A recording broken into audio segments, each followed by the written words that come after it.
An exile returned. How was that even possible? And a Karui warrior too, descending from the sky to destroy our enemies like Tukohama in the stories my mother used to tell me. Well, your divine intervention gave us just the diversion we needed to take this tower. So if you keep doing things like that, then I might have to start believing in the gods again. An exile returned. How was that even possible? And a Templar at that. Striding out of the sunlight to lay waste to our enemies, like Ramako in the stories my mother used to tell me. Well, your divine intervention gave us just the diversion we needed to take this tower. So if you keep doing things like that, then I might have to start believing in the gods again. An exile returned. How was that even possible? Rising out of the darkness to claim the souls of our enemies like Hinekora in the stories my mother used to tell me. Well, your divine intervention gave us just the diversion we needed to take this tower. So if you keep doing things like that, then I might have to start believing in the gods again. Freedom comes to those who fight. Freedom comes to those who fight. Freedom comes to those who fight. Hello. Hello. Greetings. Greetings. Yes? Yes. Yes. For freedom. For freedom. For freedom. Remember, we do this for freedom. Remember, we do this for freedom. Remember, we do this for freedom. And thank you for finishing off that last overseer for us. I don't know what sort of mother could have birthed that land-loving whale, but we were lucky he wasn't here when we took this tower. He'd have spread us across the floor like butter on a piece of bread. Here, take something for helping us in this hopeless fight of ours. Thank you. By killing Casticus, you've given us a fighting chance. And about his eyes, I'm sorry you had to do that. Yet although Utula's solution might seem brutal, I've seen Karui men blinded with a hot poker, simply for looking a fraction too long at an Oriathan lady. Yes, this is war. And just a little revenge, too. Take something. A token of our thanks. We'd been planning it for months. Spreading the word, stealing weapons, gathering support. Utula and his followers did most of the dirty work. I just carried a few messages here and there. Should have known I'd end up like this when the real fighting started. In the darkest hour before dawn, that's when we broke our chains. And as many overseer necks as we could wrap our hands around. We took the Panopticon as the sun rose over Theopolis, and that's as far as we got. When you're up against cold steel and colder hearts, there's only so far that anger will take you. Few of us can say that we've devoted our lives to anything greater than ourselves. Can you? I think Utula can. Since the day I met him, I've seen Utula do nothing that wasn't in the service of his people. He's a smart one. He could have escaped. He could have sailed off to Namakanui and never looked back. Yet there he stands, our herald of freedom.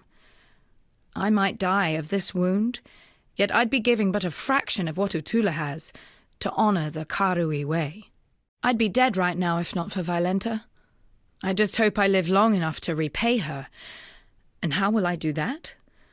By talking Utula out of his inclination to slice Violenta's throat open. As far as I'm concerned, our pasts are as broken as our chains. You deserve recognition for what you have done. You've freed us from Templar oppression. Yet I fear you may have defeated the lesser of two evils. Still, take something. You'll be needing it in the dark times to come. I can't yet begin to unpick the lies that Utula has told us, but this piece of truth I do have. Utula sensed that very moment when you struck your final blow, when you broke the Templar's power. He turned to me and told me this. Now our king comes to us. He'll be hungry, so very hungry. I shall prepare him a feast.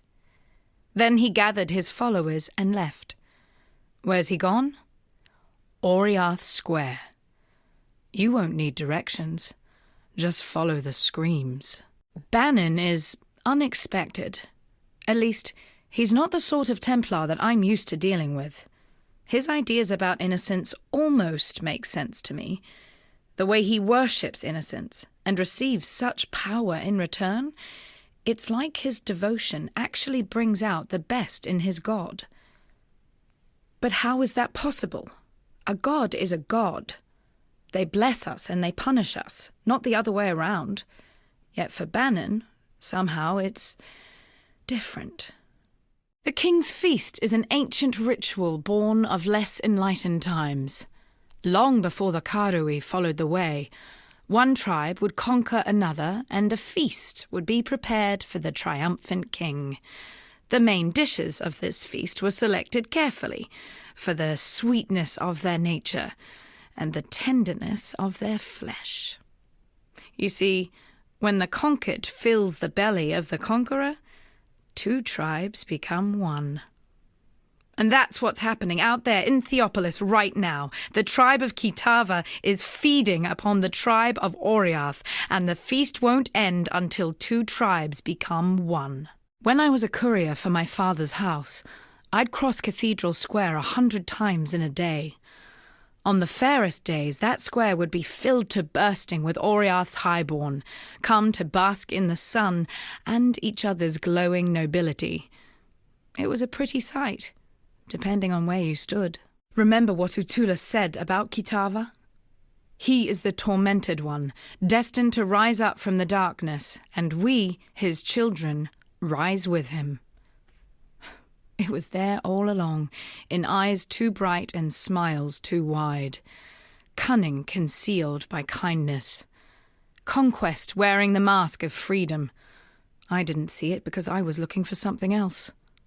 Hope. The cult only wanted what it's always wanted. To be born again in their father's image. They are Kitava's children, the first of his tribe. Unless you do something about it, they won't be the last. Once Kitava has gobbled up every scrap of Oriathan flesh, sucked every Oriathan bone dry of marrow, he'll turn his endless hunger to Namakanui and the whole Karui archipelago. As you know, the Karui will fight, and they'll fight hard, but they're going to need all the help they can get, and I know of 3 treasures that might just make the difference. They were taken when the Templar raided Namakanui. A whip woven of Hinekora's hair, a tooth that Tukohama ripped from his own mouth, a fishhook that was once the jawbone of Valakor. Together they're known as Kitava's torments and lie within the reliquary that borders Oriath Square. I saw them with my own eyes when delivering messages to the scholars there. Please, go to the reliquary and claim those treasures before Kitava's children do. Not all slaves believed Utula's lies. Some I know have managed to steal a ship and are soon to set sail for Namakanui. Hopefully, with these treasures on board, Valakor will bless their voyage and breathe deeply into their sails. No, I'm not going with them. I helped bring this curse down upon Oriath, so I'll help save what little there is left to save. Here, take something, in thanks for your part in preserving the Karui way. You've sent the traitor to meet his ancestors, have you? That'll be an interesting conversation. I'm no Hatungo, but I can foresee Utula walking a long road of trial and suffering before he earns himself a place at the ancestors' table.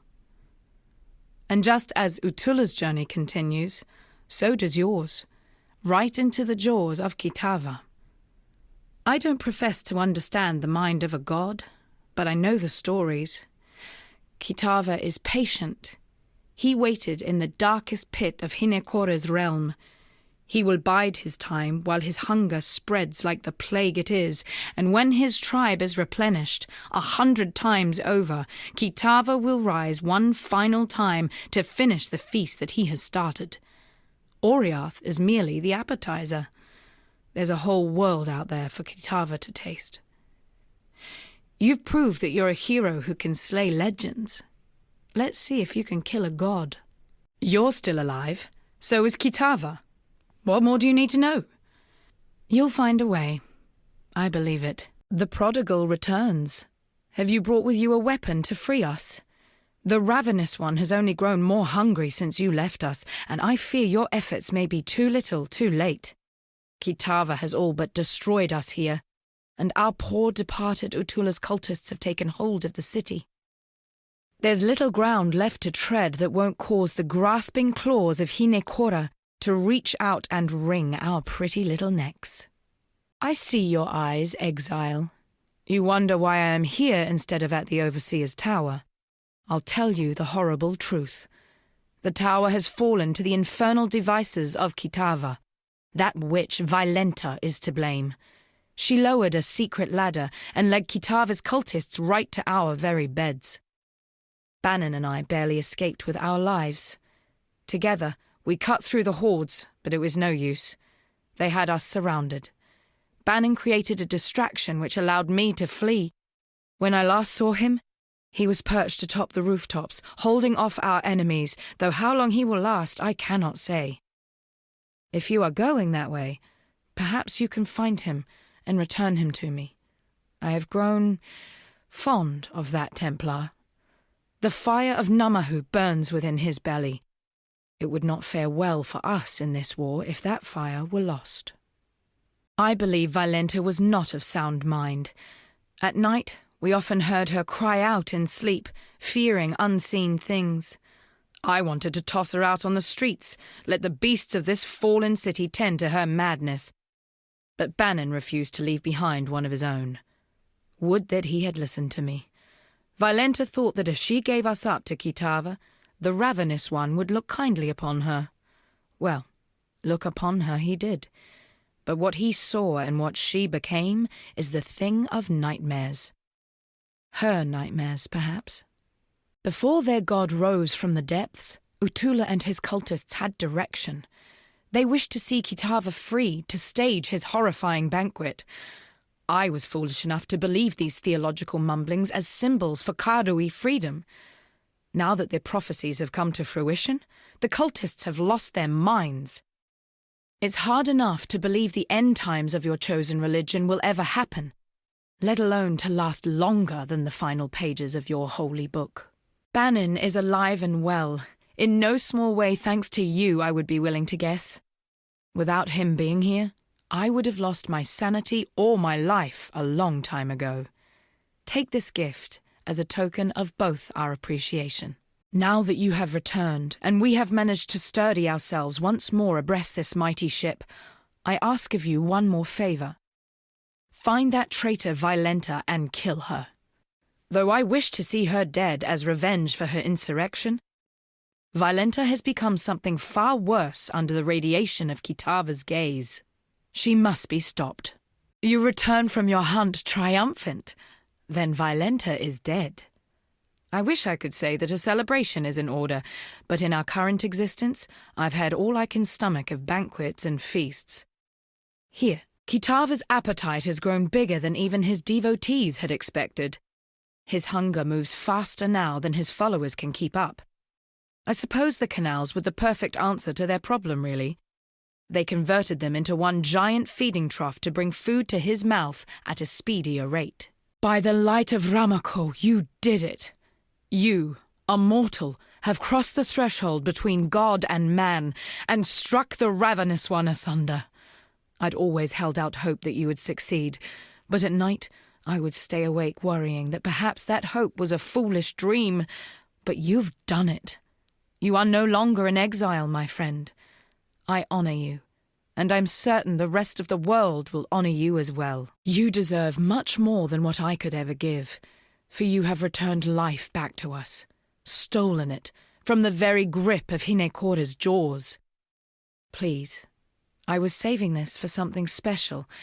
It's not much, but it's yours. In another life, perhaps Lily and I would have sailed the oceans together. I enjoy her presence and the conversation she brings. She has a call for adventure, coupled with a kind of optimism I rarely see. I hope that once all of this settles down, we might remain friends. I don't quite enjoy Whalem as much as I do his granddaughter, but Lily favours him, and so I will too, unless he does something truly horrid that forces me to revoke my opinion. Bannon was a man whom I greatly admired, possibly even loved. My heart is grieved to see him depart from us and journey to the home of Hinekora. Yet he sacrificed himself so that we might live, and stood true to his convictions. This God, this born-again innocence, fills me with unease. Though he appears repentant of his past transgressions, I do not believe he should be forgiven, nor that he should tread this earth any longer than is required. A dark angel on your shoulder, perhaps? In another time, the presence of this God would trouble me, perhaps even frighten me. But in these days I cannot afford the sensation of surprise. If he's helped you this far, as you say, then one might expect he will help you all the way to the bitter end, and that is good enough for me.